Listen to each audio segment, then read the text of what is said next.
Assalamualaikum warahmatullahi wabarakatuh. Bismillahirrahmanirrahim. Alhamdulillahirabbil alamin. Assalatu wassalamu ala asrofil anbiya'i wal mursalin sayyidina Muhammadin wa ala alihi wa ashabihi ajmain amma ba'd. Alhamdulillah pada kesempatan kali ini kita semuanya masih diberikan kesehatan sehingga dapat belajar bersama-sama untuk tema yang akan kita pelajari pada kesempatan kali ini yakni terkait dengan evaluasi dan kontrol.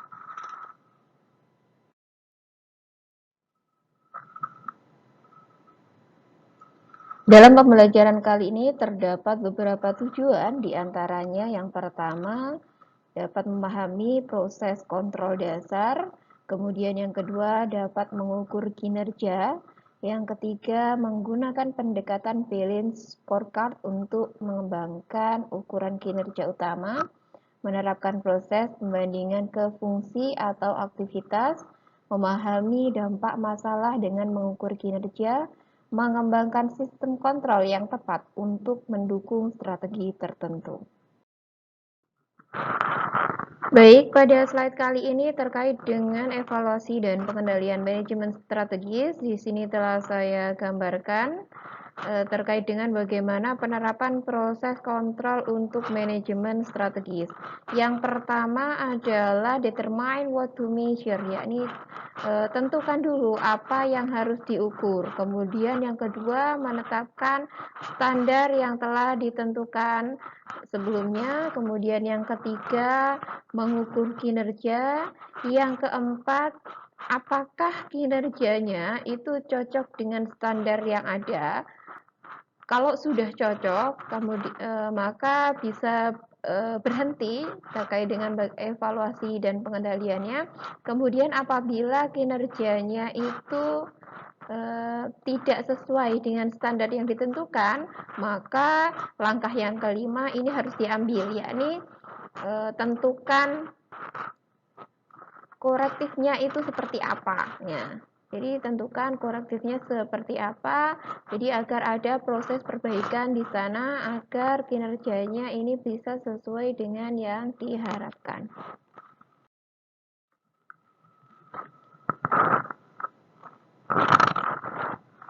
Pada materi kali ini terkait dengan mengukur kinerja.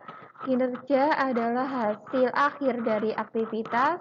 Pilih ukuran untuk menilai kinerja berdasarkan unit organisasi yang akan dinilai dan tujuan yang akan dicapai.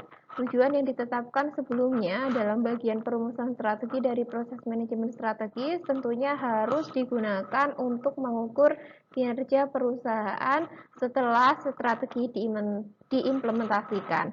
Nah, untuk mengukur profitabilitas, beberapa ukuran seperti laba atau investasi dan laba per saham itu sesuai untuk mengevaluasi ya. Namun, jenis ukuran ini tidak memadai untuk mengevaluasi tujuan tambahan perusahaan seperti tanggung jawab sosial atau pengembangan karyawan.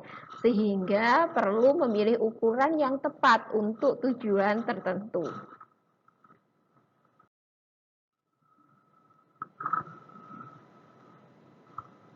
Nah, di sini terkait dengan jenis kontrol. Kontrol dapat dibentuk untuk fokus pada hasil kinerja aktual atau output, aktivitas yang menghasilkan kinerja atau perilaku, atau pada sumber daya yang digunakan dalam kinerja. Jadi kontrol itu tidak serta-merta hanya berfokus pada output saja, namun dalam manajemen strategis kontrol itu perlu dilakukan baik dari output, kemudian perilakunya, ataupun input pada perusahaan tersebut itu seperti apa. Nah, kontrol output menentukan apa yang harus dicapai dengan berfokus pada hasil akhir dari perilaku melalui penggunaan tujuan dan target kinerja. Jadi outputnya ini apakah sesuai dengan harapan atau tidak, ini tentunya juga ditentukan melalui tujuan dan target yang sudah ditetapkan.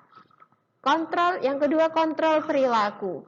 Kontrol perilaku menentukan bagaimana sesuatu harus dilakukan melalui kebijakan, aturan atau SOP, Standard Operating Procedure ya, dan perintah dari atasan.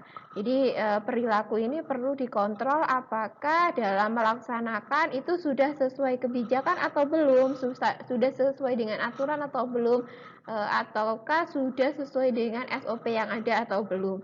Nah, ini perilaku juga penting untuk dilakukan yang namanya kontrol. Dan yang ketiga, kontrol input. Kontrol input ini menekankan sumber daya seperti pengetahuan, keterampilan, kemampuan, nilai, dan motif karyawan.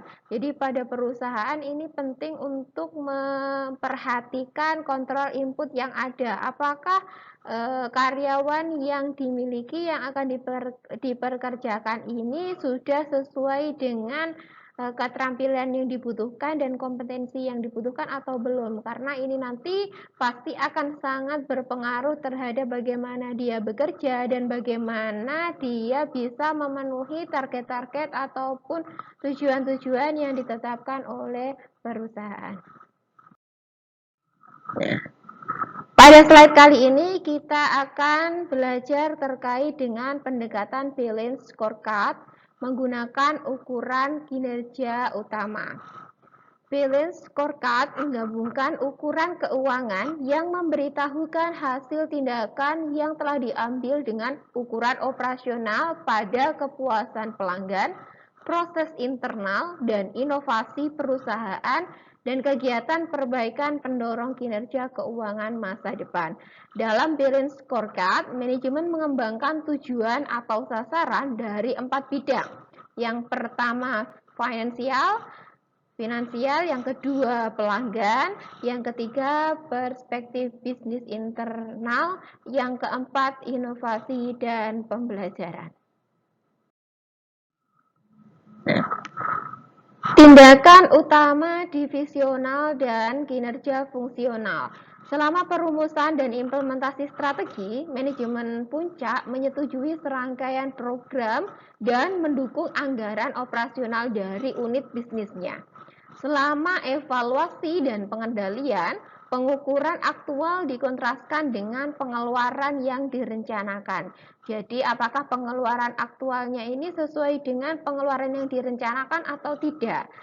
Dan tingkat perbedaan dinilai, dan hal ini biasanya dilakukan setiap bulan. Selain itu, manajemen puncak mungkin memerlukan laporan statistik periodik yang meringkas data tentang faktor kunci seperti jumlah kontrak pelanggan baru, volume pesanan yang diterima, dan angka produktivitas itu berapa. Baik, materi selanjutnya terkait dengan pusat tanggung jawab. Sistem kontrol dapat dibentuk untuk memantau fungsi, proyek, atau divisi tertentu.